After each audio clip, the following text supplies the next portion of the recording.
Hey, what's up, lightboltjoe here. Today we are going to discuss the 2023 Netflix original show, Bloodhounds. This is 8 episodes long. The first chunk is very much a story, and then there's an aftermath, and then there's the second chunk. This is filmed in Seoul, Korea, South Korea. Everybody speaks Korean in this.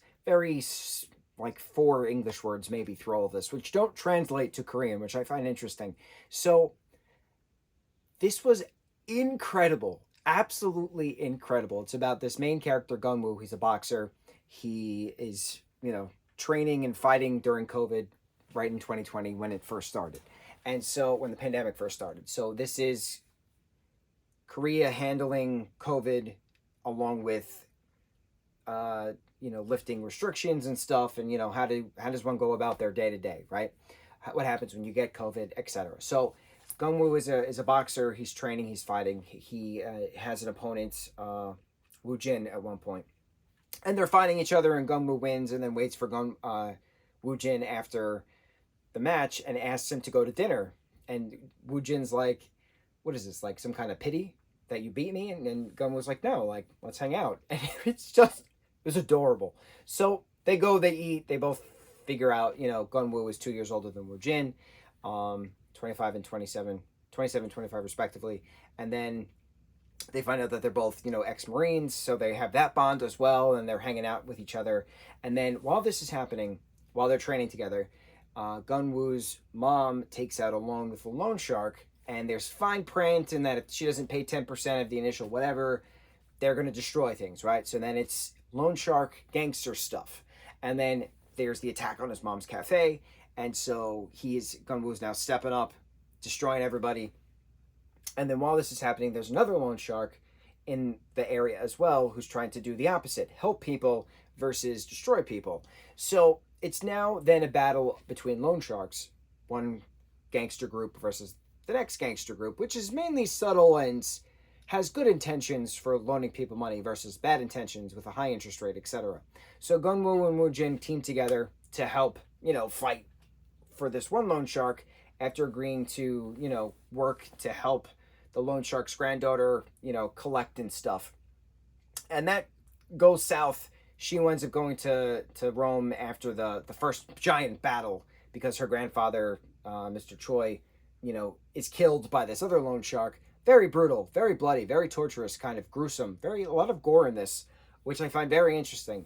So then there's that main battle at the end, and Woo Jin and Gunwoo are just like bloodied out, right? You think that Woo Jin is just gone. He's bloodied. He's stabbed many a times. He's dead, but he's not dead.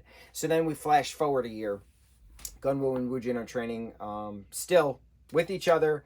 Mr. O is the right-hand man of Mr. Choi, who was killed. So then they all go out into hiding and stuff. So it's been a year. They're training. They're trying to get their strength back to then fight again.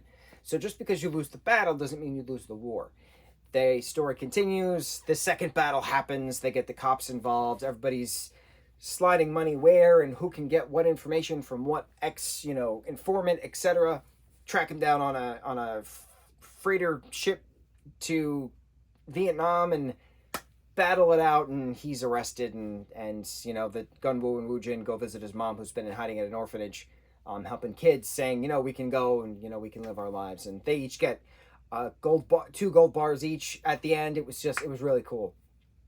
Absolutely incredible character development within awkward boxer trying to be friends, and then are they more than friends? That was another thing throughout, because there was a lot of they're sleeping next to each other, in a bed and wearing the same clothes and like trading clothes, and there was a whole workout montage of just like of zooming into their like glistening abs as they're working out and back muscles. And I'm like, there's no heterosexual reasoning to this. I'm not complaining. There's no heterosexual reasoning to this. What is this 2-minute montage of the two of them working out and sweating together? Like, there's no heterosexual reason for this, for the plot development of this story.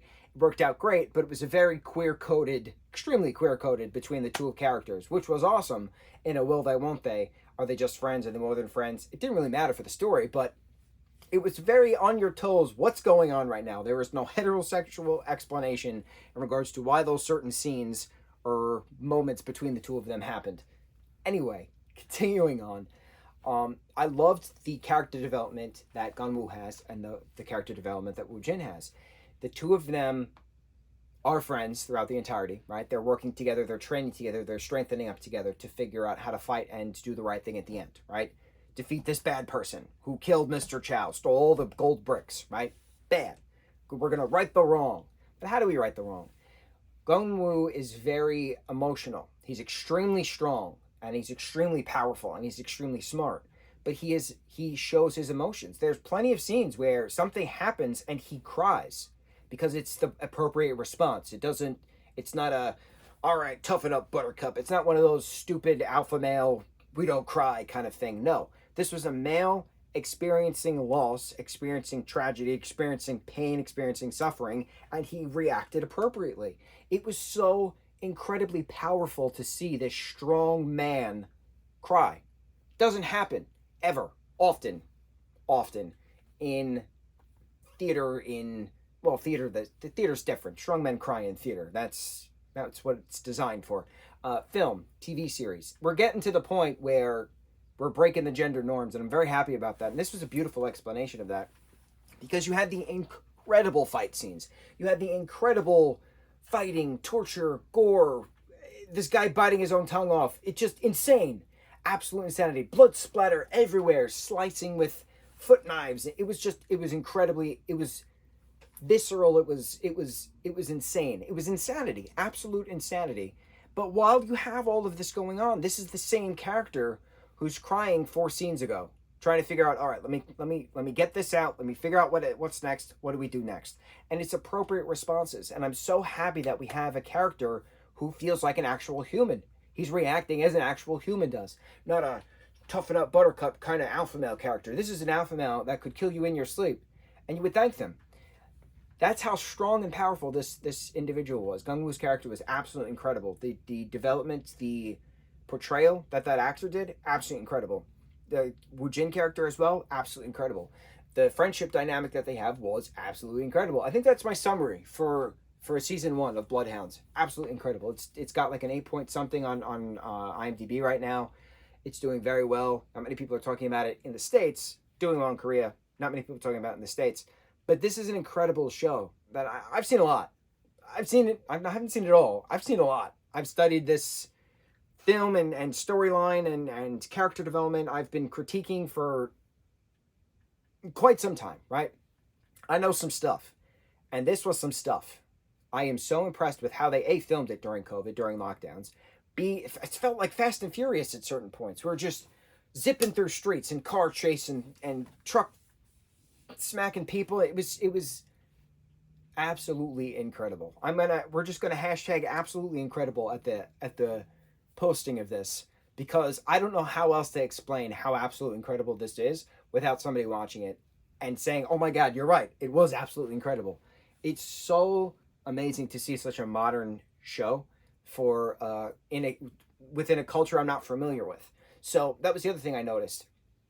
I know in a lot of different Asian cultures, a lot of different Asian households, you take your shoes off as soon as you walk in the house, which is not a thing here in the U.S. And it makes sense. You don't want dirt to travel in your house, but then it's cultural. I get it. So to have them, like, they're zipping through this and they're zipping through that, and we have to check this and we have to check that, and we're gonna break open the door, but immediately kick the shoes off and then run to the computer. It was just flawless. It was just so second nature, like breathing for everybody. This is what has to be done. This is what we do. And I thought it was so cool because we don't do that here.